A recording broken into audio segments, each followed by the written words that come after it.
بسم اللہ الرحمن الرحیم۔ اللہم صلی علی سیدنا محمد وعلی آلہ سیدنا محمد بقدر حسنہ و جمالہ یا وارث حق وارث۔ ناظرین کرام، سرکار وارث پاک رحمۃ اللہ علیہ سے حضرت محمد حامد مرحوم کی بیعت کا واقعہ آج کی ویڈیو میں ان پر تذکرہ کریں گے۔ کتاب حوالہ ہے مشکوٰۃ الحکایات۔ مولانا احمد مختار صاحب تحریر فرماتے ہیں کہ حضرت سیدنا حاجی قبلہ کی زیارت کا اشتیاق میرے دل میں برادر زاد محمد حامد مرحوم کی کیفیت دیکھ کر اور خود ان کی زبانی سن کر پیدا ہوا تھا۔ برادر مرحوم نے اپنے انتقال سے 5-6 روز قبل اپنی پوری کیفیت سنائی تھی، جس کا ضروری حصہ حسب ذیل ہے۔ محمد حامد مرحوم اہل اللہ اور مرد کے کامل کی تلاش میں کچھ عرصہ تک نواء عود میں خانہ بدوش پھرتے رہے۔ آخر سرکار وارث پاک رحمۃ اللہ علیہ کی خدمت اقدس میں حاضر ہوئے تو دربار نے روکا، مگر حضرت قبلہ نے اندر سے خود آواز دی کہ ان کو آنے دو۔ یہ شرف قدم بوسی سے مستفید ہوئے تو کچھ باتیں کرنے لگے کہ ان کے بعد دل میں یہ خیال پیدا ہوا کہ یہ بزرگ جن کے سر مبارک کے ایک ایک بال اور جسم کے ایک ایک روئیں سے نور کی شعاعیں نکلتی ہوئی نظر آتی ہیں، خدا تو نہیں مگر مظہر خدا ضرور ہے، لہذا ان سے بیعت ہونا چاہیے۔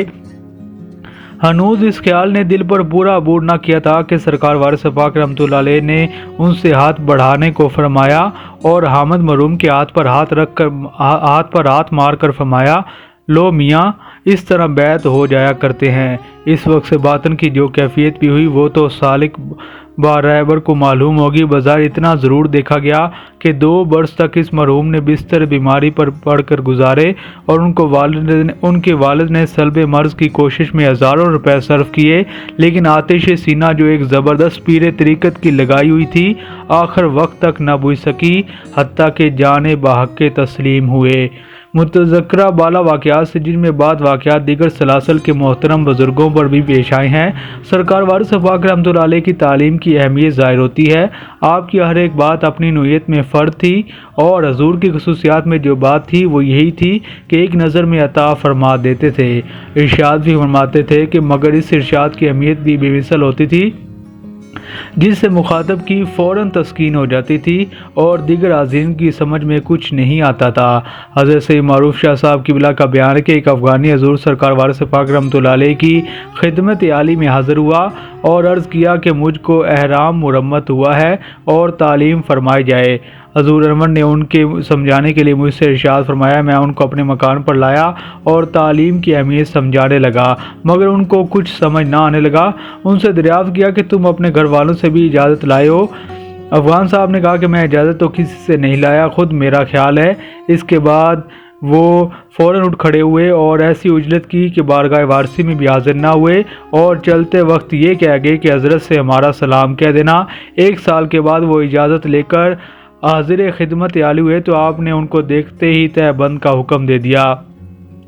جب وہ خرقہ پہن کر سامنے آئے تو سرکار وارث پاک رحمۃ اللہ علیہ نے ان سے مخاطب ہو کر اپنے چہرے مبارک کی طرف اشارہ کر کے فرمایا، یہی صورت ہے، اس کو پیش نظر رکھنا۔ وہ اتنا سنتے ہی نہایت شاد و مسرور ہوئے اور فرط انصباح سے حضور کی قدم بوسی کی اور فوراً رخصت ہو گئے۔ سید معروف شاہ صاحب فرماتے ہیں کہ مجھ کو بے حد تعجب ہوا کہ ان افغان صاحب کو میں نے طرح سے سمجھاتا تھا مگر ان کی سمجھ میں کوئی بات نہیں آتی تھی۔ آج حضور کے 2 لفظوں نے ان کی کامل تسکین کر دی ہے۔ حق یہ ہے کہ سرکار وارث پاک رحمۃ اللہ علیہ کے دربار میں جو 2 عطا کے سوا اور کچھ نہ تھا، جو کچھ بظاہر تعلیم تھی وہ برائے نام تھی۔ سرکار وارث پاک رحمۃ اللہ علیہ کے فیض و برکات ضرب المثل ہے اور ان کا تمام کمال بیان کرنا انسانی طاقت سے بالا تر ہے۔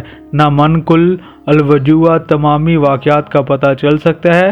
خود سرکار وارث پاک رحمۃ اللہ علیہ کا ارشاد ہے، اگر محبت ہے تو 1000 کوس پر بھی ہم تمہارے پاس ہیں۔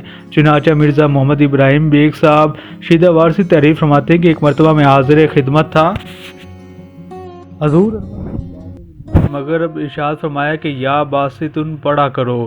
بظاہر اس وقت سرکار وارث پاک رحمۃ اللہ علیہ کے سامنے کوئی نہ تھا۔ اتفاق سے بہت عرصے کے بعد ایک حلقہ بگوش وارثی نے اثناء گفتگو میں بیان کیا کہ پہلے پہلے میں بہت نادار اور قرضدار تھا۔ ایک روز بعد نماز مغرب تصور کیا تو سرکار وارث پاک رحمۃ اللہ علیہ کی برزخ قائم ہو گئی، اور اسی حالت میں آپ رحمۃ اللہ علیہ نے فرمایا کہ یا باسطن پڑھا کرو۔ میں نے تعمیل ارشاد کی تو آنن فانن میری پریشانی فراغت اور خوشحالی سے مبدل ہو گئی۔ شیدہ میاں وارثی تحریر فرماتے ہیں کہ اس وقت مجھ کو خیال آیا کہ اس روز بعد نماز مغرب میں جو سرکار وارث پاک رحمۃ اللہ علیہ نے ارشاد فرمایا تھا وہ اسی خوش نصیبی سے فرمایا تھا۔ حضور انور کے تعلیم و ارشاد کے نہایت حیرت انگیز واقعات ہیں۔ حاضر و غائب سرکار وارث پاک رحمۃ اللہ علیہ کے فیوز و برکات سے مستفید ہوتے تھے، اور حضور انور کا یہ ارشاد ہے کہ جو جس کا حصہ ہے وہ اس کو ضرور دیا جاتا ہے، خواہ زندگی میں خواہ مرتے وقت، اور نہیں تو اس کی قبر میں ٹھونس دیا جاتا ہے۔ یہ ارشاد فیض بنیاد حقیقتہ اس بارگاہ کا دستور العمل ہے۔ تصور کی نسبت بھی سرکار وارث پاک رحمۃ اللہ علیہ نے اپنے غلاموں کو عام طریقے سے کامل تاکید فرمائی ہے، اور بعض کو خاص طور پر بھی حکم دیا ہے، اور اکثر ارشادات سے بھی یہ ثابت ہوا ہے کہ طالب خدا کے واسطے صرف تصور ہی کافی ہے، اور ہر قسم کی ترقی صرف تصور میں ہو جاتی ہے۔ چنانچہ حضور پر نور نے سرکار وارث پاک رحمۃ اللہ علیہ نے فرمایا کہ عاشق کو لازم ہے ایک صورت پکڑ لے، وہی صورت یہاں وہی قبر میں وہی حشر میں ساتھ ہوگی۔ مرزا محمد ابراہیم بیگ صاحب شیدہ وارثی لکھتے ہیں کہ شیخ عنایت اللہ صاحب تعلقدار سیدن پورہ نے حضور انور سرکار وارث پاک رحمۃ اللہ علیہ کے بہت قدیم حلقہ بگوش ہیں۔ ایک روز عرض کیا کہ حضور مجھے کوئی وظیفہ تعلیم فرما دے۔ سرکار وارث پاک رحمۃ اللہ علیہ نے مسکرا کر فرمایا شیخ جی جب کوئی مصیبت ہو تو ہماری برزخ کا تصور کیا کرو۔ سرکار وارث پاک رحمۃ اللہ علیہ نے تصور کا باقاعدہ بھی متعدد طریقوں سے تعلیم فرمایا ہے، مگر اکثر زیادہ مفید اور بہت آسان طریقہ یہی ارشاد ہوا ہے کہ پہلے تصور کرے، جب صورت قائم ہو جائے تو اس صورت کے دل صنوبری کی جانب متوجہ ہو اور دل کی آنکھ سے دیکھے۔ حضور انور سرکار وارث پاک رحمۃ اللہ علیہ ارشاد فرما دیتے تھے، اور اکثر خلوت میں ارشاد فرماتے تھے۔ جو تعلیمات خلوت میں فرماتے تھے ان کا علم انہی کو ہے جو اس مقدس ارشادات سے مستفید ہوئے ہیں۔ جو حالات محض تحریر میں آئے ہیں ظاہری واقعات پر مبنی ہیں، حضور انور کی مقدس روحانیت اور فیوز و برکات کا احاطہ نہیں ہو سکتا۔ تو ناظرین سرکار وارث پاک اپنے رحمۃ اللہ علیہ اپنے تمام مریدین اور اپنے فقراء اور خادمین کو یہی ارشاد فرماتے تھے جب کسی مصیبت یا پریشانی میں آپ گرفتار ہوں تو تصور وارث قائم کریں، اور تصور وارث کی وجہ سے آپ کی تمام جو معاملات ہیں وہ بہتر ہو جائیں گی، آپ کی مصیبت رفع ہو جائے گی اور آپ کو تسکین ملے گی۔ تو سلسلہ وارثی اور سلسلہ وارثی کے جتنے مریدین ہیں ان کے لیے کامل نسخہ ہے کہ وہ سرکار وارث پاک رحمۃ اللہ علیہ کی تعلیمات اور ان کے تصور کو، اپنے شیخ کے تصور کو ہر وقت ہر معاملے میں ان کو آگے رکھیں۔ اسی تصور میں ہی سب کچھ چھپا ہے۔ تو ناظرین سلسلہ وارثیہ سرکار وارث پاک رحمۃ اللہ علیہ کی مزید معلوماتی ویڈیو سے متعلق جاننے کے لیے سلسلہ وارثیہ آفیشیل کو سبسکرائب کریں، یہ معلومات دوسروں تک پہنچائیں۔ السلام علیکم ویورز، مزید معلوماتی ویڈیوز کے لیے سلسلہ وارثیہ آفیشیل کو سبسکرائب، لائک اور کمنٹ کرنا مت بھولیے۔